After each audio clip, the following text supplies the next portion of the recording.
Welcome back to Dean Road. I'm your commentator Paddy, and we have a real treat in store for you this week on the channel. Last weekend our first 11 welcomed Bank of England Cricket Club, who could be leapfrogged by the OH with a win here. Captain Toby Godfrey won the toss and elected to bowl first. After a decent start, the first B of E wicket fell in the form of Tom Day off of the bowling of Mozza. Captain Godfrey watching this sky particularly well.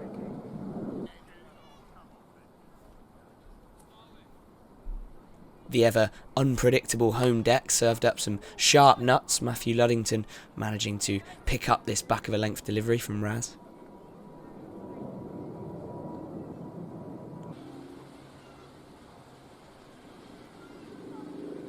What was to follow can only be described as chaos. Mozza picking up his second wicket in as many overs as Adam Lee claimed a sharp grab in the covers as the second away opener fell.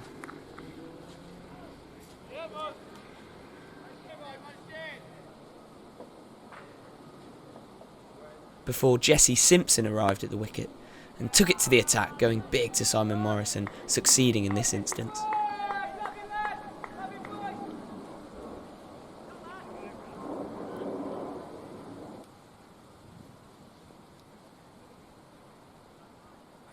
But the aforementioned deck continued to startle Bank of England. Simpson completely misreading the length of this Razza delivery and getting trapped leg before after a short wait for the finger to go up.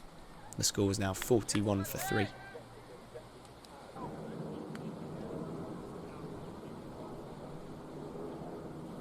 Henry Goodwin was the next to fall. Sharp reflexes from Mozza, who here picked up his third, and OH's fourth. What a start, and we're only 12 overs in.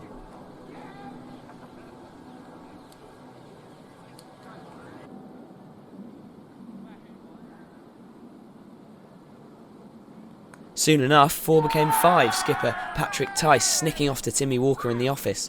Tice has looked decent this season, averaging just under 30. Another breakthrough and OH were piling on the pressure.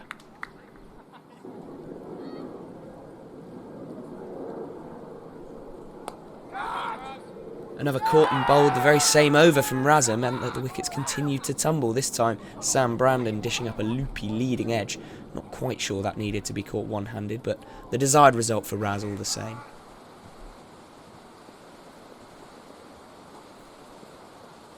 Owen Thornbury became the third duck for the visitors, Razza sneaking his way through the gate to pick up his fourth of the afternoon. Raz already has 22 wickets for the season, could be on his way to some tally by the end of the 2022 fixtures. Henry Warne at number 9 looked to attack Mozza, this strike travelling over the ropes for 6.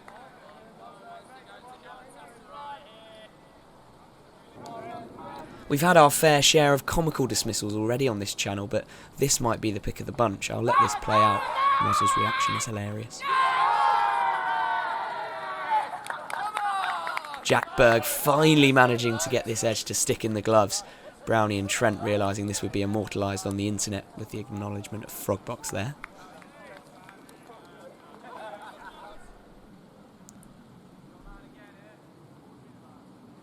With Bank of England 54 for 8, Jamie Morley finally entered the attack. His first appearance on the highlights reel here with his second over, not quite what he'd have hoped for, taking a few deliveries to find his range.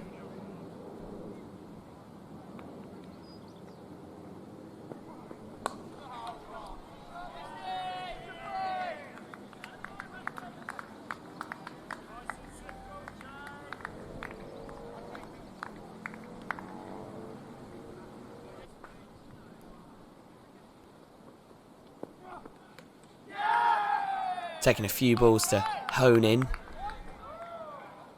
There it is. Don't leave those. Will Weston had top scored with 14. He was the only real lasting hope for the away side's batting innings, with the rain now falling. And no more runs were to be scored. Wesley Johnson holding out to Toby Godfrey once more as Mozza picked up his fifer, his first for the season and the 9th of his career.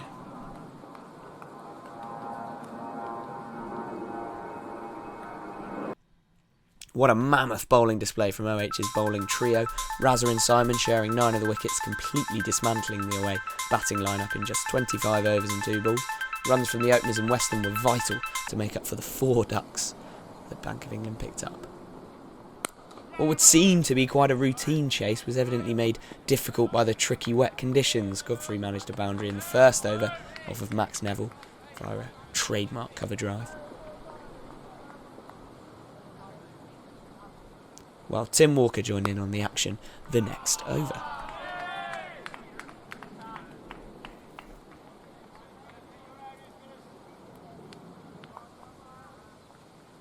But just 2 balls later, Godfrey fell victim to one that skidded on with the arm, Henry Goodwin picking up the pole of the informed skipper. No ton this week.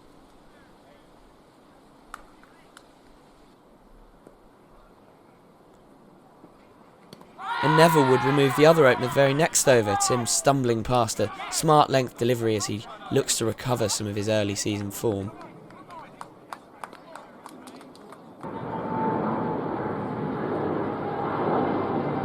Adam Lee arrived at the wicket and looked absolutely fuming to see the finger raised here, although I have to say it looked quite out from this angle. Suddenly our ones looked to be in a bit of trouble with the score at 13 for 3. Overseas Trent Park had finally managed to pick up some runs in OH colours last week with an exemplary unbeaten ton to carry us to victory away at Epsom, and he looked to be seeing the ball well again this time out. However, there was quite literally nothing that could be done about this skidder from Max Neville, slipping under his bat and removing the bails. No one dared say the word collapse in the shelter of the clubhouse. A great sight to see Tim Wallace back in the OH batting lineup. His runs have been invaluable the last couple seasons.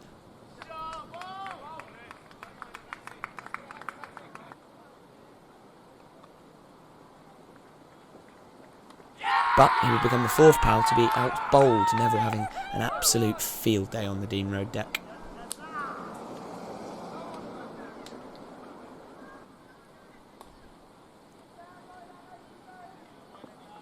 And he would soon pick up his 5-for, Rob Bentley meeting the same fate with a 4-ball no score.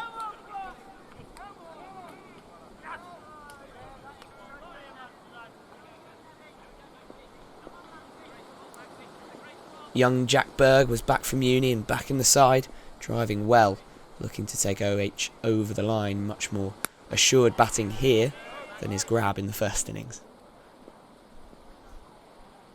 Hold the pose, save him. Bergie was left looking as bemused as Ads was earlier in the innings, hoping that this would be considered to be going down leg. Alas no, 47 for 7.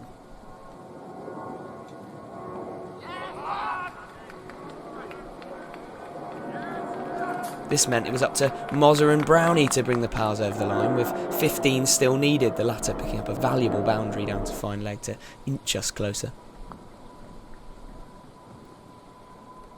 Until a tentative waft to Matthew Luddington at first slip he met his demise, not convinced that he'd actually made contact.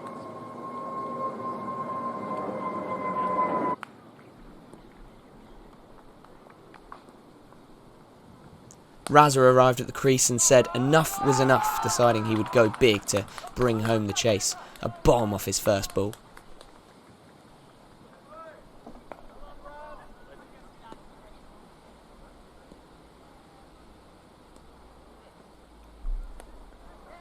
And then, sure enough, a boundary from his second to bring home the victory for OH. A nervy encounter, but ultimately a 2-wicket win for the home side, despite a mighty fine effort from our opponents with the ball. In the end, their batting score was just not enough. What an entertaining watch, even if I do say so myself.